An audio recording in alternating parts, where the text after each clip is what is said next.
யூடியூபுகளில் எத்தனையோ கண்டென்ட் கிரியேட்டர்கள் இருந்தாலும் பரிதாபங்கள் கோபி சுதாகருக்கு என்று தனி ரசிகர் பட்டாளமே உள்ளது.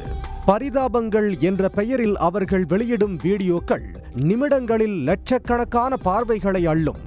சமூகத்தில் நடக்கும் பிரச்சனைகளை அவர்களுக்கே உரிய நையாண்டி பாணியில் விமர்சிப்பது அவர்களது பாணி. மேலும் வீடியோக்களில் அவர்கள் கூறும் வசனங்கள் சமூக வலைத்தளங்களில் ட்ரெண்டாகவும் மாறும். குறிப்பாக, அவனை சொல்லி நிறுத்துங்களேண்டா, என்னென்ன சொல்றான் பாருங்க, பெண்தானே என்ற வசனங்கள் சோசியல் மீடியா ட்ரோல் மெட்டீரியல்களாக வலம் வந்து கொண்டிருக்கின்றன. இந்த வரிசையில் சமீபத்தில் கோபி சுதாகர் வெளியிட்ட வீடியோ மீண்டும் பேசுபொருளாக மாறியுள்ளது. நெல்லையைச் சேர்ந்த ஐடி ஊழியர் கவின் சாதி ஆணவ படுகொலை செய்யப்பட்டதன் பின்னணியை விமர்சிக்கும் வகையில் சொசைட்டி பரிதாபங்கள் என்ற பெயரில் இருவரும் புதிய வீடியோவை வெளியிட்டனர்.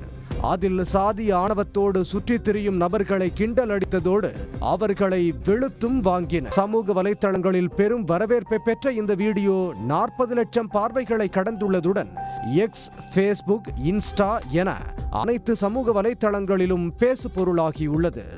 ஆணவ படுகொலை என்ற சமூக அவலத்தை தைரியமாக கிண்டலடித்த கோபி சுதாகருக்கு பாராட்டுகள் குவிந்தன.